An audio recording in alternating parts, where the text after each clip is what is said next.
Maintenant, on va commencer un petit peu à entrer au vif du sujet. Donc, concernant le développement avec PHP, on commencera avec les bases. Donc, généralement, les bases, c'est-à-dire les variables, les constantes, un petit peu la fonction echo et ainsi de suite. Donc, dans l'exemple précédent, donc on avait dit que echo, c'est une fonction qui va permettre d'afficher une ou plusieurs expressions et cette fonction-là, donc parce que echo déjà c'est une fonction, donc c'est une fonction qui va pouvoir, qui ne retourne aucune valeur. Donc notez bien que on a d'autres méthodes pour afficher. Donc on a le print, on a le print r, on a le var dump et on verra l'utilisation de chacune de ces fonctions-là. Mais généralement, pour écrire, c'est-à-dire pour afficher quelque chose au sein de notre script, c'est-à-dire c'est comme si j'écris une balise HTML, P, j'écris du texte et fin P. Donc une fois que je vais lancer cette page-là, donc ce qui se trouve ici, il va me l'afficher sans aucun problème au sein du navigateur. Donc pour pouvoir faire ça avec PHP, donc au sein d'une balise PHP comme ça, PHP, je peux pas mettre par exemple P et écrire du code et fin P et attendre à ce que le serveur comprend que ça c'est une balise HTML qui doit l'afficher directement. Pour lui, ça doit être une instruction. C'est bon? Et puisque cette instruction-là n'est pas définie dans PHP, donc il ne va pas comprendre de quoi il s'agit ici. Par contre, si on ajoute le echo, il va comprendre qu'on est ben, le echo. Donc on a le echo ça comme ça. Et tout ce qui se trouve entre ces doubles côtes-là, il l'affiche tel, tel qu'il est. La deuxième chose concernant les bases, ce sont les variables. Et les variables sont, si vous voulez, donc sont un aspect très primordial dans tous les langages de programmation parce que c'est eux qui permettent de rendre notre programme plus dynamique et c'est eux qui vont nous permettre un petit peu de stocker certaines valeurs pour un certain moment, faire le traitement et par la suite restocker ces valeurs-là, les afficher et ainsi de suite. Au niveau de PHP, donc une variable, donc c'est un identificateur pour une valeur, donc cette valeur-là, elle peut être un entier, elle peut être, ben, je sais pas, un réel, un tableau, ainsi de suite. L'avantage qu'on a au niveau de PHP, mais généralement c'est plus un avantage à partir de la version 8, si je me rappelle très bien, c'est que PHP n'est pas un langage typé. C'est bon, contrairement à C, par exemple, dans C, si je veux stocker une valeur entière, par exemple 10, depuis 1 jusqu'à, je sais pas, donc généralement une valeur entière, on doit déclarer la valeur comme étant int. Donc je vais mettre int x. Ici, le programme, il comprendra que x ne va contenir que des valeurs entières. Par exemple, si j'essaie de mettre une valeur qui est réelle ou autre que entière, il va générer une erreur disant que la valeur que je veux mettre ici, c'est pas compatible avec le type. C'est bon. Donc ici, je parle pas du casting indirect ou bien du cast indirect. C'est-à-dire que si par exemple je stocke un caractère, je mets x reçoit c. Donc c, c'est le caractère c. Donc ici, ça va passer. Pourquoi? Parce que généralement, les caractères, ils sont en fin de compte des entiers. Si on suit la table ASCII. Et un entier, il est codé sur 4 octets. Parce qu'en fin de compte, c'est toujours question de mémoire. Un caractère, il est codé sur un octet. C'est bon. Donc la taille des caractères, elle est inférieure à celle des entiers. Donc ici, l'affectation va se passer sans aucun problème. Par contre, si j'essaie de mettre x reçoit 2,6, ici on aura un problème. Pourquoi? Parce que ça, c'est un réel et les réels sont codés sur 6 octets et ça, il est codé sur 4 octets. Donc, ça va dépendre des compilateurs, mais généralement, on aura deux cas de figure. Donc, c'est soit que le programme, donc on a x qui est égal à 2,6, donc soit le programme ne va prendre que la partie entière et la mettre dans x, soit il va vous générer une erreur disant que cette valeur-là ne peut pas être mise dans cette variable-là parce que cette variable-là, elle a été déclarée comme étant de type int. Dans PHP, donc c'est pas un langage typé, donc vous pouvez par exemple déclarer une variable et stocker par exemple une chaîne de caractères. Par la suite, vous pouvez utiliser la même variable pour stocker un entier, la même variable pour stocker un tableau, ainsi de suite. Ça passe sans aucun problème. C'est bon? Et déjà, les variables c'est un aspect, donc c'est-à-dire, si vous voulez, il existe dans notre mémoire RAM et ils ont une adresse au niveau de la RAM. Notez bien ici que moi j'avais écrit 10, mais notez bien que les adresses au niveau de la RAM, c'est en hexadécimal, si vous voulez, mais ça juste pour faciliter la tâche. Donc quand je vais déclarer V, le système va réserver un espace mémoire au niveau de la RAM pour dire que ça, il est réservé pour la variable V qui est utilisée dans notre application. Et nous, à chaque fois qu'on va faire appel à V, le programme va aller chercher dans l'adresse mémoire 10 pour récupérer cette valeur-là et l'afficher.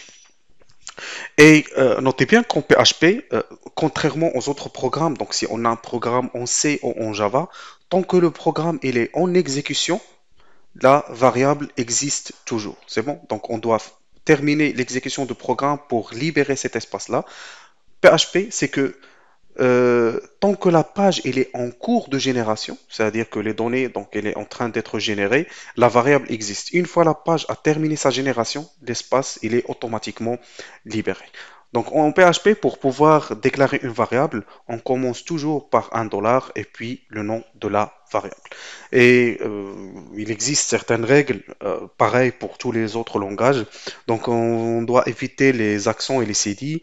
Les variables sont sensibles à la casse et on ne commence jamais par un nombre. Et si vous voulez, la majorité des règles qui s'appliquent sur les variables dans les différents langages, bah, c'est un petit peu commun, c'est-à-dire on commence pas par un nom, un chiffre, donc on doit commencer par le underscore ou bien par un caractère, puis des chiffres, on peut avoir des chiffres sans aucun problème, et ainsi de suite. Et sensible à la case, c'est-à-dire que la variable âge et la variable âge avec un A majuscule, pour lui, sont deux variables différentes. Contrairement à d'autres langages, quel que soit, si c'est en majuscule ou en minuscule, pour lui, c'est à peu près la même variable. Donc, concernant les types de données, c'est-à-dire, parce qu'on avait dit que le PHP, c'est pas vraiment un langage qui est typé, donc on peut avoir une variable qui stocke une valeur entière. Par la suite, elle pourra stocker une valeur réelle, un tableau, et ainsi de suite.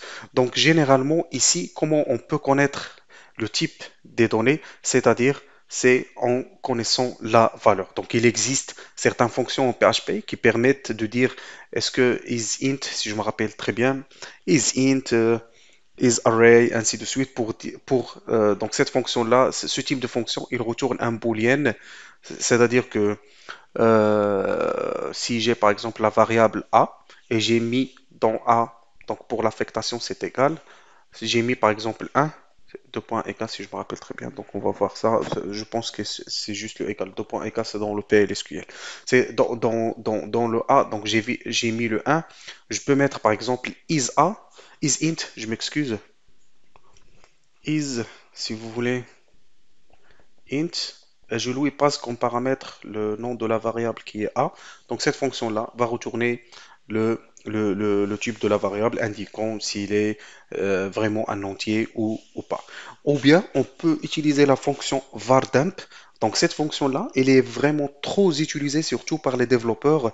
Ça permet de donner plus vraiment des détails sur l'objet qu'on lui a passé, que ce soit une variable, que ce soit un objet PHP, c'est tout ce que vous voulez, mais ça permet de donner plus de détails. Et ça, on verra, il est vraiment très utile, surtout si on veut par exemple voir le contenu d'un tableau post ou bien d'un tableau get. Donc on verra ça en détail dans la partie des formulaires.